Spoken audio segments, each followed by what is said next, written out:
Manęs dažnai klausia, kaip sugeneruoti gražų video. Klausia, kas tavęs klausia? Aš tavęs paklausiu, kada savo kojines atsirinksi? Tikriausiai visi esame matę internete kokį nors neįtikėtiną, keistą ar visiškai absurdišką vaizdo įrašą. Didelė tikimybė, kad jį sukūrė dirbtinis intelektas. Bet kodėl vieni žmonės sako, kad AI video kūryba yra ateitis, o kiti sako, kad tai nesąmonė? Kodėl kai kurios video norisi žiūrėti vėl ir vėl, o kitus išjungti po kelių sekundžių? Kas lemia kokybę? Žmogus ar algoritmai? Pažiūrėkim ir palyginkim 6 mano nuomonė geriausius ir aktualiausius vaizdo įrašų generatorius šiandienai. Dažniausiai šie įrankiai turi 2 režimus – generavimą iš teksto, vadinamą tekstų video, ir generavimą su jau turimų paveikslėlių, image to video.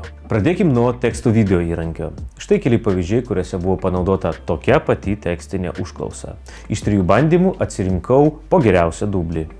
Pažiūrėkim, kas iš to išėjo.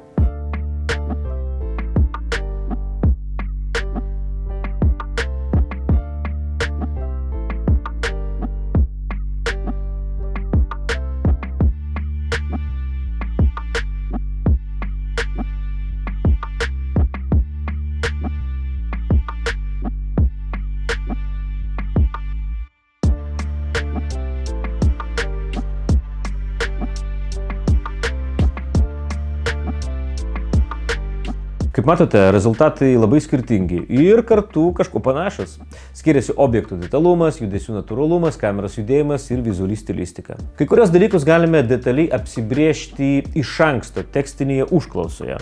Tačiau mano nuomonė, jeigu norime generuoti tokiu pat stiliumi ir generuoti tą patį personažą, tekstų video įrankiams dar trūksta vientisumo ir kontrolės. Nors reikia pripažinti, kad Minimax ir Pika jau sprendžia šitą problemą. Bet apie tai kitą kartą. Dabar pažiūrėkim, kaip sekėsi animuoti jau paruoštas nuotraukas. Pradėkim nuo visiems labai aktualaus dalyko – maisto.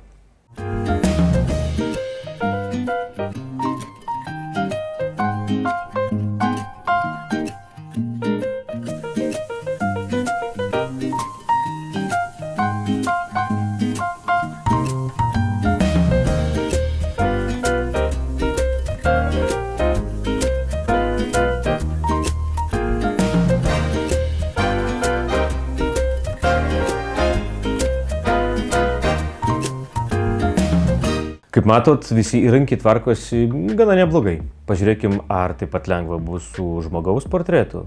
Žiūrim.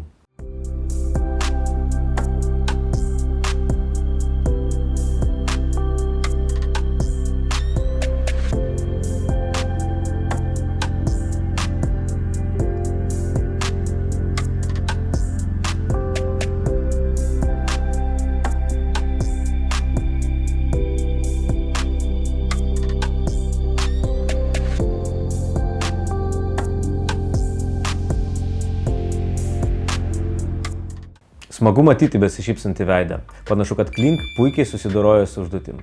Liomai trūksta ryškumo, Runway visiškai neatsižvelgia į užklausą ir nepanoro mums nusišypsoti. Gerai, persikelkim į gamtą. Pažiūrėkim, kaip sekėsi skristi miške.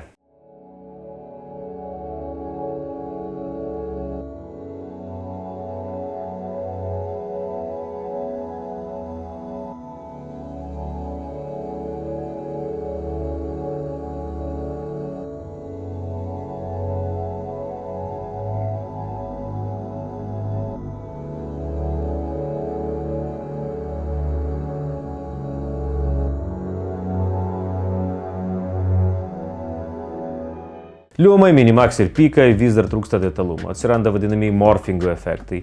Runway vaizdą pajudino labai atsargiai. Sora nusprendė imituoti žmogaus ėjimą, o Kling kol kas tvarkosi geriausiai. Gerai, užteks. Pabandykim ką nors kito, sudėtingesnio, pavyzdžiui, 2 šokančių žmonės.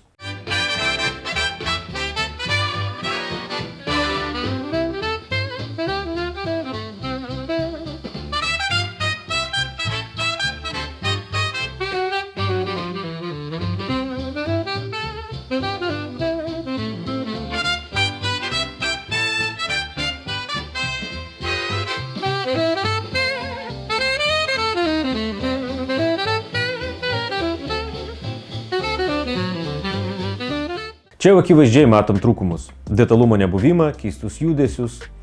Atrodo, kad su užduotim geriausiai susitvarkė Sora ir Kling. Bravo. Kitiems dar teks pasitemti. Įdomu, kas būtų, jei sugeneruotume nuotrauką ir duotume visišką laisvę, nenurodydami jokios tekstinės užklausos.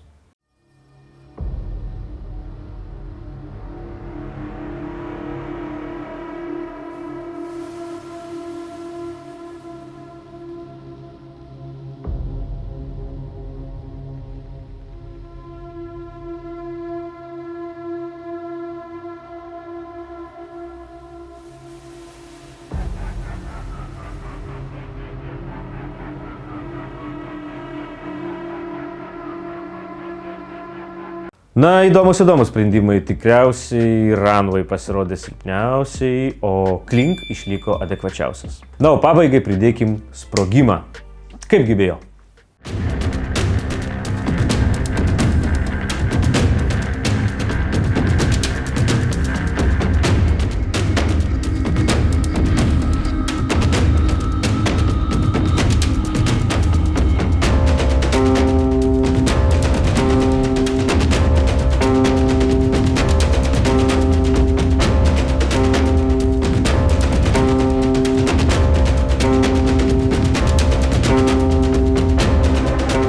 Pasaka, visi sprogimai kaip iš Hollywoodo, kiekvienas savaip gražus, neturiu priekaištų.